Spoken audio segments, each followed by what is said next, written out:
bhagavato arahato samma sambuddhassa. Good morning, everybody.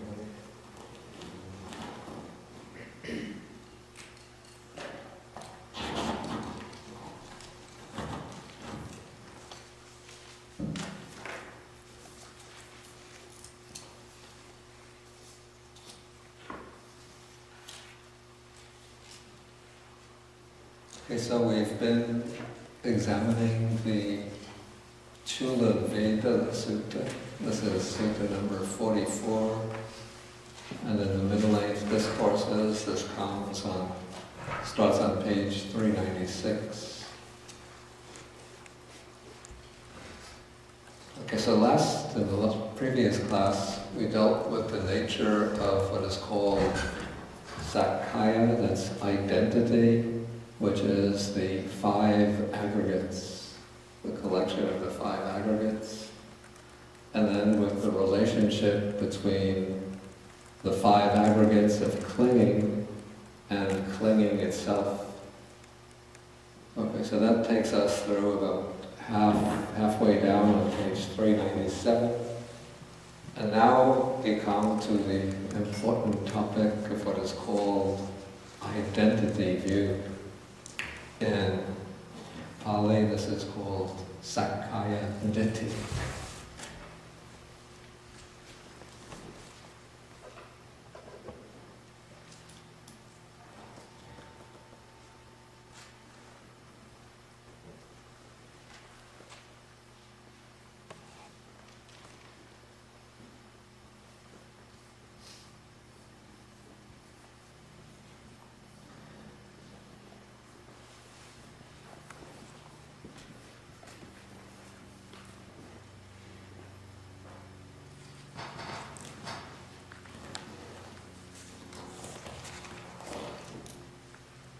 Okay, so this is a particular kind of view or perspective regarding Sakkaya. Okay, so Sakkaya are the 5 aggregates subject to clinging. So what are the 5 aggregates?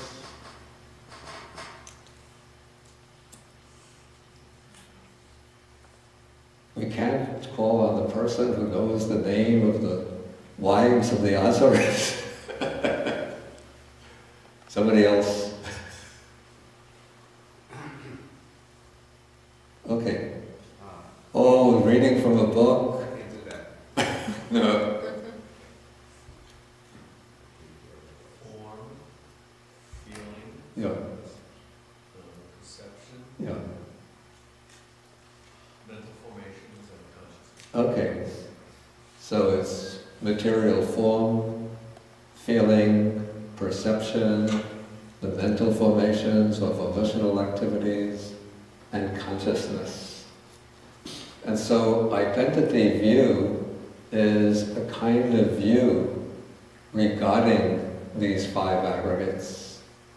And it's particularly the view, in a general way we can express it as the view which identifies one or another of the 5 aggregates as being oneself, or which in some way holds to the idea of a self existing in relation to the 5 aggregates. That's the more general way to characterize identity view. But the text is going to explain it in a somewhat more detailed or more elaborate way. So we can look at the text.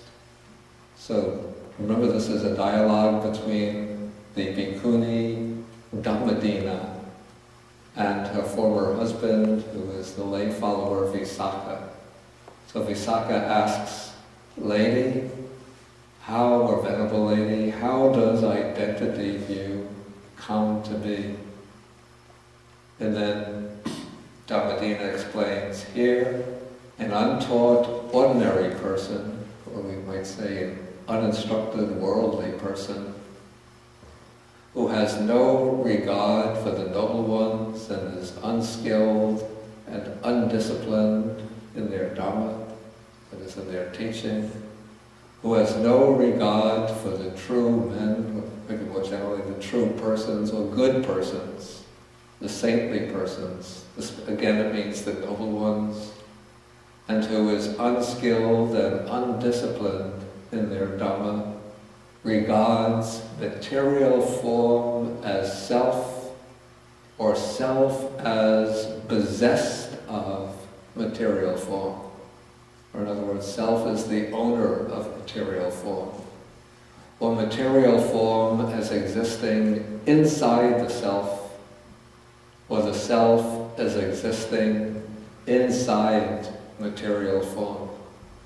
And similarly, he regards feeling as the self, he regards perception as the self, he regards the mental formations as the self, he regards consciousness as the self, or self as possessing consciousness, or consciousness as existing in the self, or the self as existing in consciousness.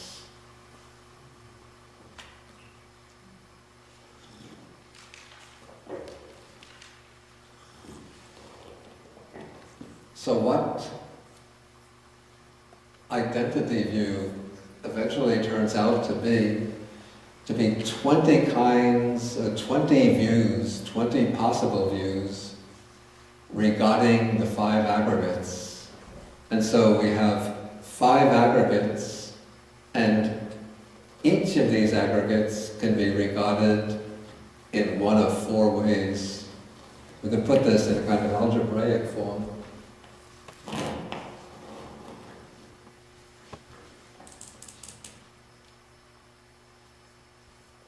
Just say X is the particular aggregate. And so for any aggregate, there's 4 possibilities.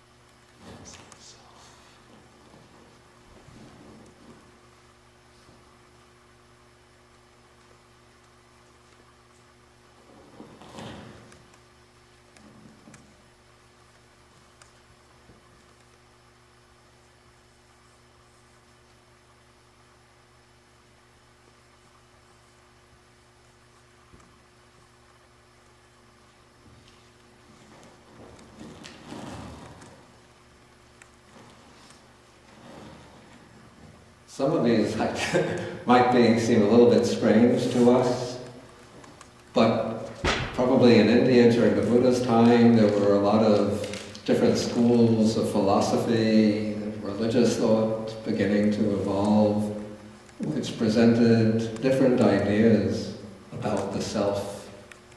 And they tried to find different ways to establish a relationship between what they believed to be the self and the visible, concrete, individual personality or individual being. So, like the simplest way to go about establishing the idea or view of self is to identify myself is X, myself is bodily form, myself is feeling, myself is perception, myself is volitional activities, myself is consciousness. And last week I spoke about how, again, I qualify this saying that this is my personal interpretation, it doesn't come from any authorized Buddhist text, but it seems that people with different characters, different interests, will incline to identify with one or another of the 5 aggregates. So the beauty queen or the sports, the muscle man, they will identify more with the body. Form is the self. A person with a very refined aesthetic temperament, or somebody who likes to wallow in feelings and emotions, will identify self with feeling. Somebody who is maybe an artist, or can be even a computer programmer, who likes to work with ideas, concepts, systems of ideas, might identify perception as the self. The person of action, a business executive, politician, military man, they would be the type to identify with volitions as the self. And then the thinker, the philosopher, or maybe the mystic will identify with consciousness as the self. So that's the simplest level, is to identify one or another of the aggregates as the self. But another way of thinking about the self is to see the self as something standing apart from the five aggregates, and then to conceive of the self as being that which possesses or owns the aggregates. So we can see how this is reflected in our ordinary language. We say, this is my body. And so ordinarily we don't inquire into the implications of that idea. We just take it for granted. It's somewhat, something that just works, and the background of the mind is a tacit assumption, kind of underlying presupposition. So we're always thinking, my body, after you wake up in the morning, if you look in the mirror, you have to make sure everything looks beautiful, right? Even we monks, we have to think, my whisker is getting too long, do I have to shave? We think, do I have my robe on properly? So this is my body. But usually we don't formulate it in that way, but it just remains there and quietly in the background of the mind. But if we go to the doctor and he says, oh, your cardiogram shows defective heart. Oh, then the idea of grasping at my body comes very clearly to the surface. Oh, I have a weak heart.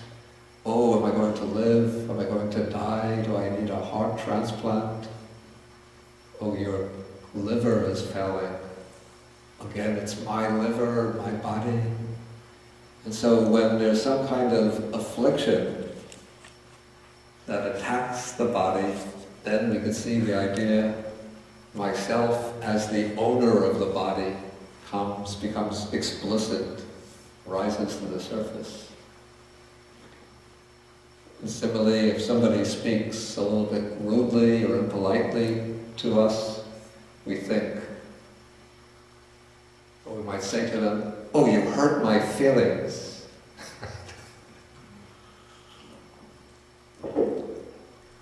So here we're identifying with feelings.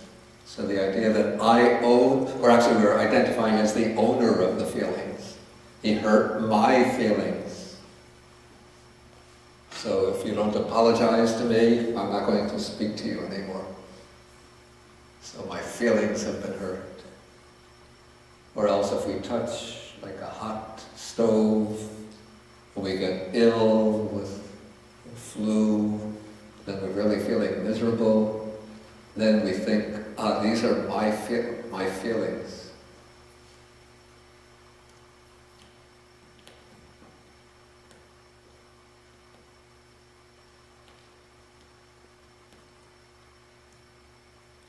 Again, if we have some idea, like in a classroom, teacher calls on you and you present some idea, and then the teacher or other students reject that idea, we say, that is my perception which is being rejected. And so here the identification or the taking of the perceptions or ideas to be oneself, or taking oneself to be the owner of the perceptions, this is becoming explicit. Then if one makes some proposal for a project, for a way of doing things, a project for organizing a committee, project for promoting Buddhism, okay, and then somebody rejects that proposal, then we could say my volition, my will, my purpose, my intention is being rejected. Okay, so these are different ways in which the idea of taking things to be mine comes to the surface. Okay, the third proposition, X existing in the self, this is more philosophical. And this seems to be, it's not so common in the West, but it was rather becoming widespread idea in India during the time of the Buddha, that the self is something vast, immeasurable, universal, and everything in the world exists within the self. So this is a view that's often expressed in a collection of texts called the Upanishads, one of the important texts, the foundations of Indian thought. And so the fundamental idea of the Upanishads is that the real self, our real self, is a imperceptible, invisible, all-embracing universal reality, and that the whole world exists within the self. And so everything in the world passes away and vanishes, but the self always remains eternal, unchanging, immutable. And so here we have everything, including the five aggregates, existing in the self. And then the fourth idea, it's an idea that, again, we might not formulate very explicitly, but sometimes if we reflect, we have the idea that there must be something inside me, behind all the activities of the senses, behind my experiences of feeling, something which is the feeler of feelings, the perceiver of perceptions, the doer of actions, the knower, that which is even behind consciousness. And so we take the self to be existing inside the five aggregates, to be the inner nucleus or inner substance of a person.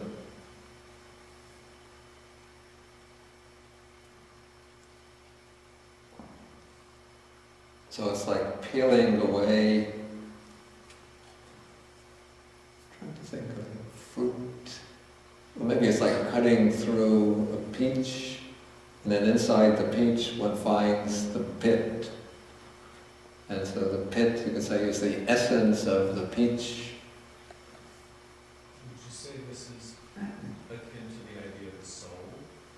Yeah, it's actually very, yeah, that's a good point. It's very much like the idea maybe in Christianity or in other forms of theism of the individual soul as something existing within us. In fact, also in Hinduism, one has the idea of the self as something existing deep within, behind all of the layers of body and mind.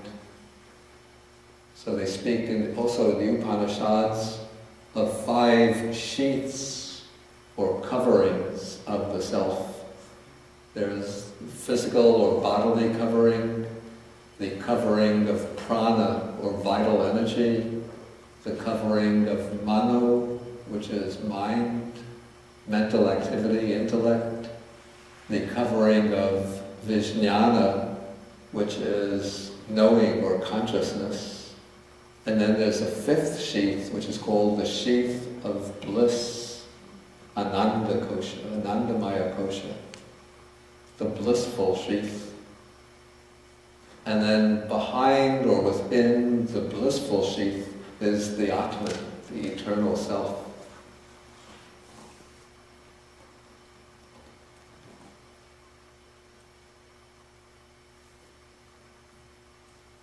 Okay, and so the Buddha speaks about these as views which are held by the uninstructed, ordinary person, one who has not seen and realized the Dharma.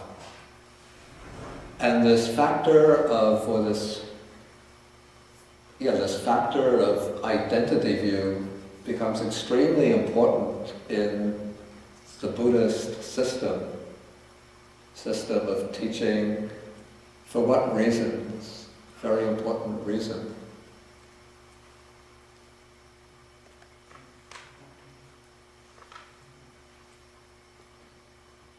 Yeah. Because of his sort of revolutionary concept of anatta? Of course that's important too, but there's specifically the Sakkaya Ditthi or identity view plays a key role in the Buddha's teaching.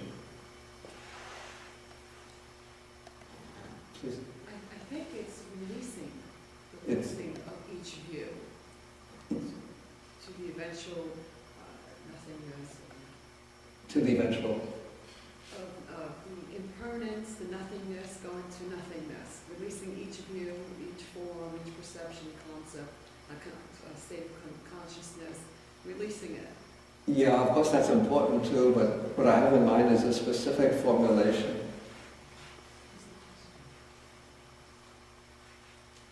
We've come across it, I think, in the earlier class. What was the question again? What is the specific role, why does this identity view, or Sakkaya Ditthi, play such an important role in the Buddha's teaching? You could answer. I can't think of any strict formulation. I mean, yes, it is to be released, the views are a Yeah. thicket, and Yeah. it leads one down into self. Yeah. But I think they're looking for a more formulated response from an earlier discourse, aren't you? Yeah. This is not coming to me. Okay, then I have to give it myself. Maybe I didn't formulate the question. Give it hints. Okay, I'll mention 10. 10 things.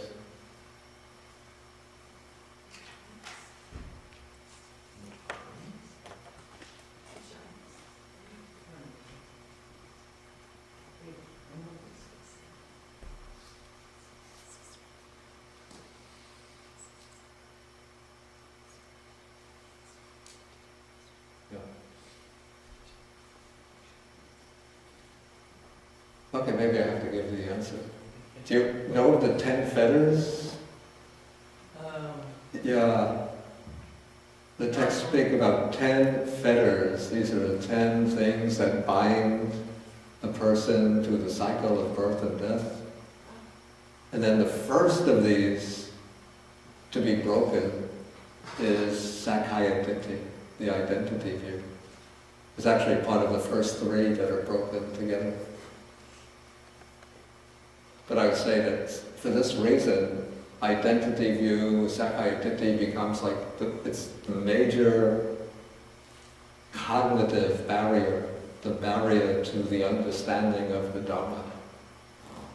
And so the Buddha's, somebody said, the revolutionary view of non-self, of selflessness, is the antidote for removing identity view.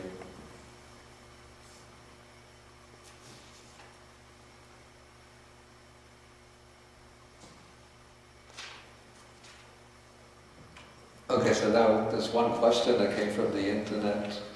Person asked, in my example of attachment to the aggregate, who or what becomes attached to the aggregate? Okay, this is an important question. And actually, the question says who or what, and if we take who to be what is attaching, then we're holding to a view of self of some kind. We're taking that there's a self which is attached to the aggregate. But according to the Buddha's teaching, there's no self which is attached to the aggregate, but there is just this attachment or clinging to the five aggregates. And that clinging to the five aggregates is included within one of the five aggregates. It's in the aggregate of volitional formations or volitional activities. So clinging is a particular mental disposition or mental factor, and this clinging, this clinging is what becomes attached to body or form, feeling, perception, volitional activities, and consciousness. And so because of that clinging, there appears to the mind the idea that I am a self, or I have a self. And then if we speculate about the five aggregates, then we think that the self exists within the five aggregates, owning the five aggregates, and so on. But there's no actual self that stands outside the five aggregates and becomes attached to them.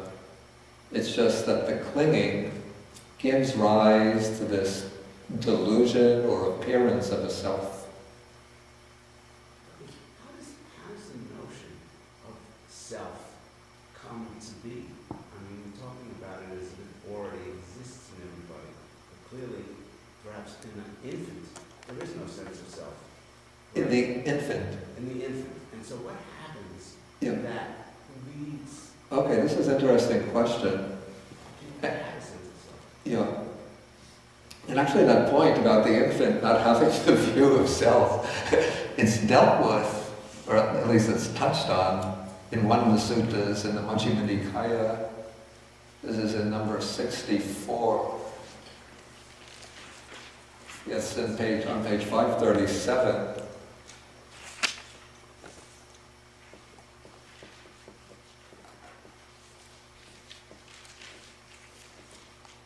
In paragraph 3, one monk that the Buddha calls on expresses a certain view about the five fetters, five lower fetters, mentioning identity view as one of the lower fetters taught by the Blessed One. Then the Buddha says that somebody from the outside could try to refute you with a simile of the infant. For a young, tender infant lying prone, lying on its back, does not even have the notion identity, the notion of any kind of person. So how could identity view arise in him? That's the opponent's position. But the Buddha says, yet the underlying tendency to identity view lies within him. So that tendency is there. And sort of looking at it in terms of its origins, we could say that like the most basic factor that envelops the human mind is what the text calls ignorance or avijja, which means not seeing the true nature of things. And so this avijja is already present, in the infant, even though the infant can't have a view of self. But because ignorance is there, we could say that that view of self is lying latent or dormant within the infant. And so once the infant starts to mature and to become a person, then the ignorance, of course, it's still there. And then that ignorance will get activated by different experiences, and then the view of self will start to crystallize. But I think one has to distinguish, I would distinguish two aspects of the idea of self that develops within a child, a developing child. One is probably, what is it? You're a psychologist, you correct me if I'm wrong. What I would call the ego, not in a negative way, but is that factor which enables us to have a sense of our own personal identity in a positive way, and which enables us to mediate between our own needs and the world, to form meaningful relations with other people. Okay, so that would be the wholesome or strong sense of, I use the word ego, so it has negative connotations, but this would be maybe the sense of oneself as a person, as a true individual. Ego doesn't necessarily have a negative connotation. Excuse me? Ego doesn't necessarily have a negative connotation. Yeah, the way it's used in popular, maybe in the psychological literature it doesn't, but in popular usage, like people will say he has too much ego, or he's an egomaniac, or he's carried away by his own ego. So this would be like the negative side of the sense of self-identity. And so in ordinary people, both sides develop together. And to be a healthy person, the negative side of ego has to be kept sort of under control, and the positive side has to be strengthened and enhanced. But normally, in all individuals, except those who have reached some of the stages of enlightenment, there's some idea of oneself as having this self, which one then either identifies with some aspect of the body-mind complex, or else one views as existing behind or within the body-mind complex. And then that becomes the basis for clinging to the sense of what I truly am. And then for the Buddha, that is like one of the root causes of dukkha, of suffering.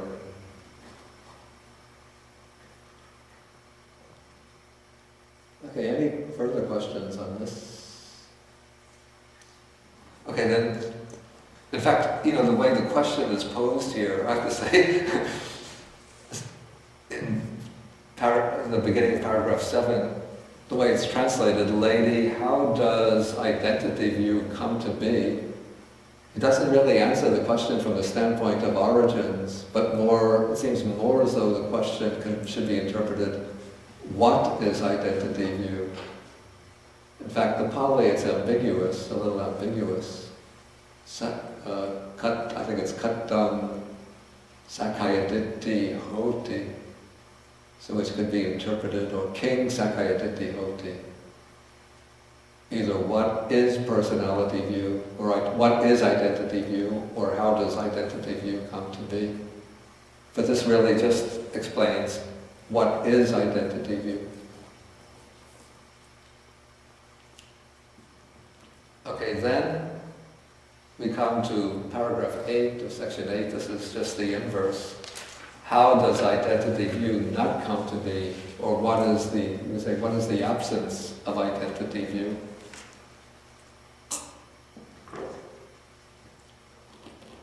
And then Dhammadina replies that here the well-taught or the instructed noble disciple who has regard for the noble ones and is skilled and disciplined in their teaching, who has regard for the true persons or the saintly persons, and is skilled and disciplined in their teaching, does not regard material form as self, or self as possessed of material form, or material form as in self, or self as in material form, and so on through each of the other aggregates.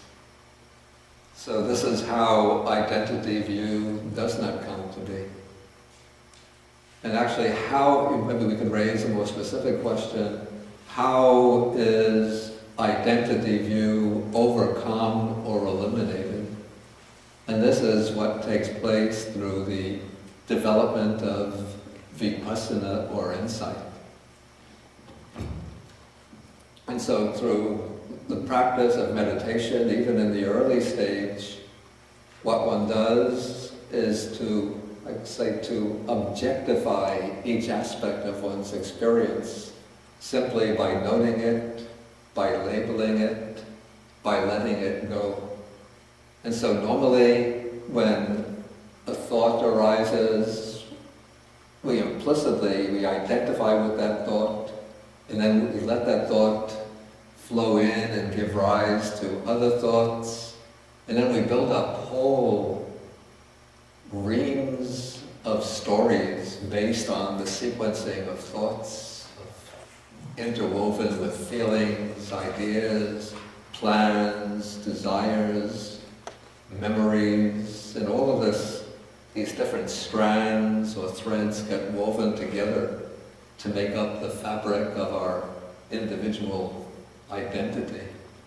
And so through the practice of insight meditation, through what applies mindfulness and clear comprehension to whatever arises, simply notes it and lets it go. So feelings arise, when we'll just note the feeling, let it go. Ideas will arise, one notes them, lets them go. Plans, memories, desires, projects arise. Again, one notes them, lets them go. And then one could turn even to the, what I would call the light of awareness itself, and just observe that light of awareness. And so in this way, one is step by step disidentifying with each of these factors of our experience. And by objectifying it, labeling it, one steps back from it and doesn't get carried away by it. Then as one goes on observing in this way, one begins to see what I would call the flow or flux-like nature of experience. That what we call experience is not the experience of a lasting subject, a lasting entity, but it's a constant succession of occasions of feeling, perception, willing, and knowing, all based upon a physical body, which is also in a process of change. And so through this kind of mindful self-observation, one comes to recognize the mark of impermanence, that all of the factors of experience arise and pass away, arise and pass away. And then as one is seeing them arise and pass away, then one is beginning to get a clear perception of impermanence, anicca. And as the concentration and mindfulness grows stronger, this perception of impermanence penetrates through to deeper and deeper levels, or subtler and subtler levels, until one is able to see the impermanence of the bodily processes, even at what one might call a molecular or atomic level. It doesn't mean that one is actually perceiving atoms, but the speed at which things are arising and passing away intensifies so much that it seems even within a second one is able to observe dozens or even hundreds of events of arising and passing away. And similarly with the mind, the mental activity, when one turns the focus of attention on the mental activity, one sees what seem to be dozens or even hundreds of acts of mind arising and passing away, moment by moment. And so one is getting a very clear perception of impermanence, and then from that perception of impermanence, when it carries deep enough, then one can start turning and seeing how whatever is impermanent cannot be myself. And so everything one is observing is arising and passing away. And so one gives up the identification of it as myself. And then one might think, well, even though whatever I'm observing is myself, but the observer is not myself. Whatever I am observing is not myself, but the observer is myself. So behind all of the changing experience, there seems to be some kind of lasting light of awareness, and that is the self. But what one then does is to, what I call it, bend the light of attention back upon the awareness itself, And then one sees how the awareness is also always arising and passing away. And so one keeps on doing this with each level of reflective awareness. And so one sees both sides of the experience, the objective portion and the subjective portion, arising and passing, arising and passing. And because they're both arising and passing, then one cannot take them as self. So eventually, as one develops this insight into the selfless nature of the aggregates, it's said that one reaches a certain point where one fully penetrates through all the selfless nature of all conditioned phenomena, and then momentarily realizes the unconditioned, which doesn't arise, that which doesn't arise and pass away. And when one makes that breakthrough, that's called the breakthrough to the truth of the Dhamma, then the idea of self falls away completely. And at that point, the fetter of identity view is broken.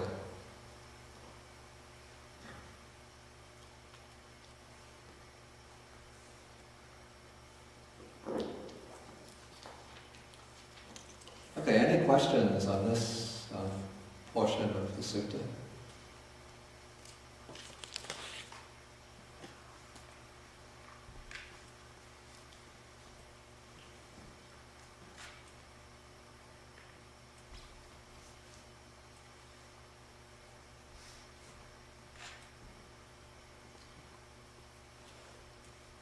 Okay, this is a question, is it possible for the mind, let's say for a person, to have sensual desire or ill will if one has totally eliminated the view of self? Yes, that is possible, because the view of self, it's a kind of cognitive idea.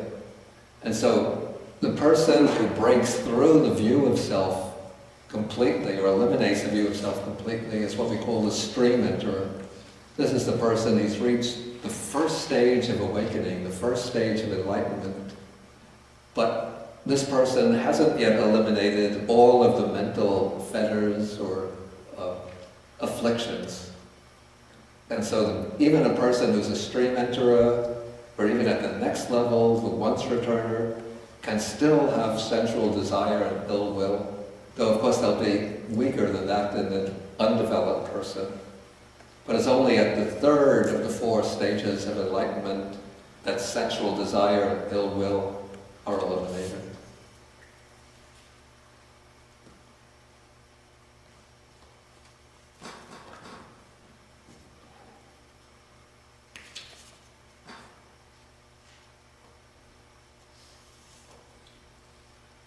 Okay, this gets a little complicated. I often hear people say the Buddha actually never said that there isn't a self. He only said to see things is not self. Can you comment on this?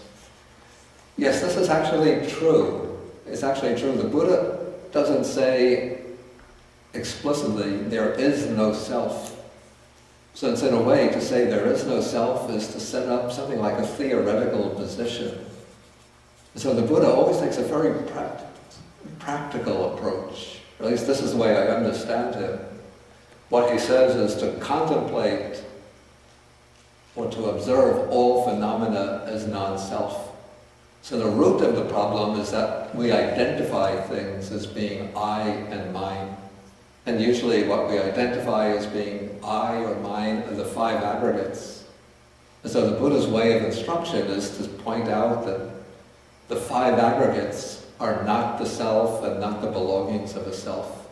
And so see, contemplate the five aggregates as not mine, not I, not myself. So that's what I would call the practical approach of the Buddha.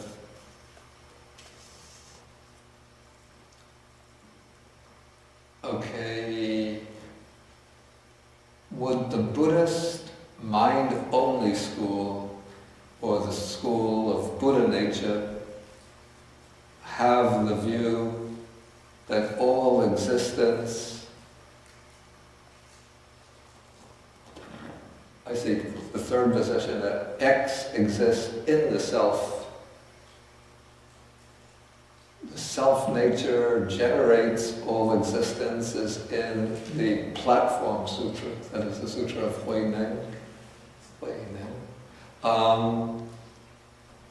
It seems to me that all schools of Buddhism that I know of reject the view of self. Though sometimes the language in the mind-only school can seem a little bit similar to that of the language in Upanishads or Vedanta. But at least explicitly they are committed to the idea that all phenomena are non-self. I'm in no way an expert on this particular school, so I can't comment authoritatively on it. Okay, please. I have a question, Yeah. a general question. Yeah. And you're referring, as you said, to the cognitive view of self. Yeah. The arising of the cognitive view, as you brought up Yeah. the babies. But speaking as a mother Yeah. who is present at the birth of the baby, it seems to be the case that there is a primal view of self that exists right from the moment of birth. You mean in the infant? In the infant, in Yeah. human beings. And Yeah. what I've observed, and to quote D.W. Winnicott, for example, that a mother's job is to bear the rage of the infant.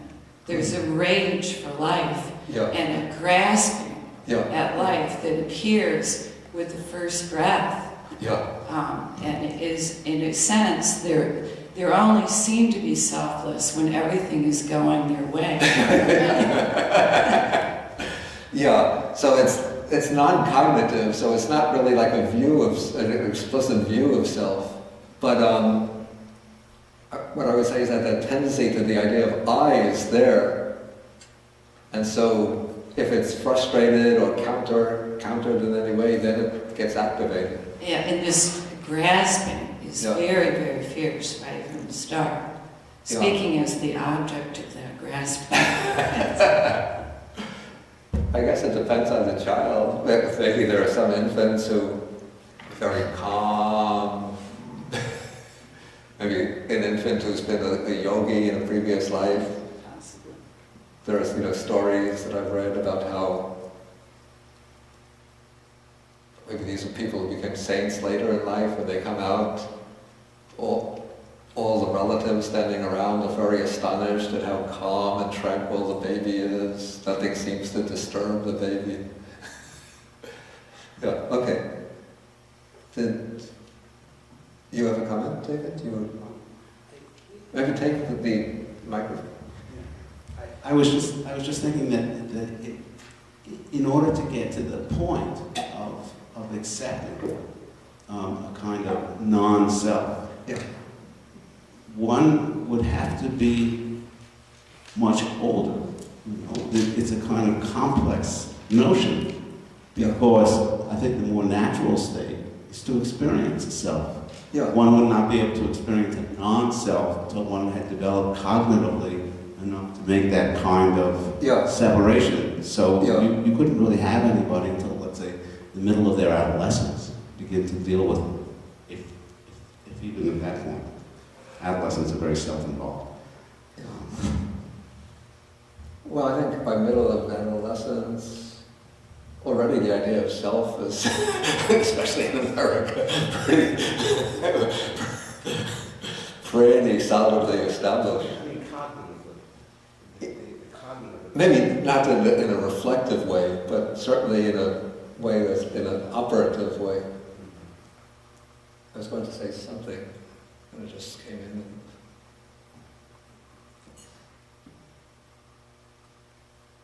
I think it was relating to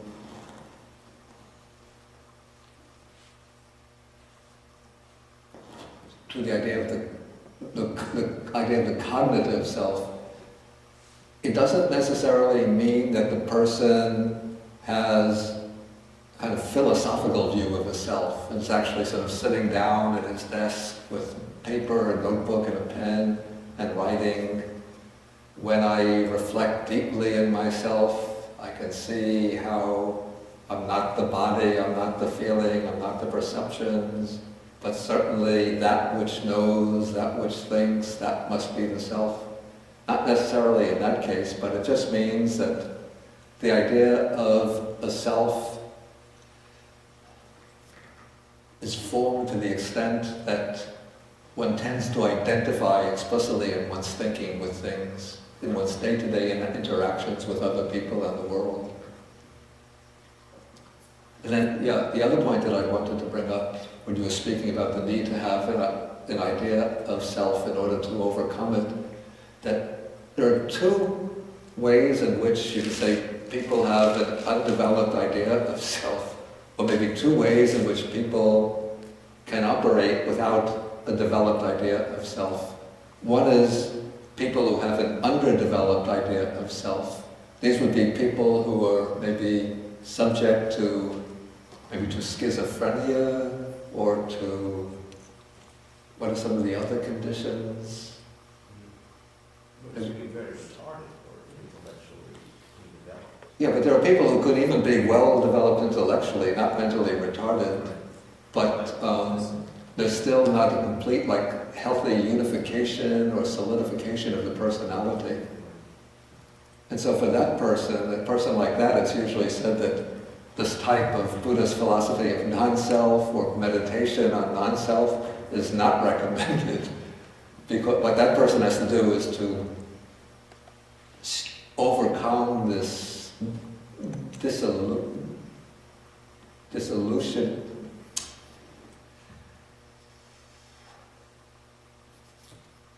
to overcome this ununified aspect of the personality, this multiple personality or unsolid.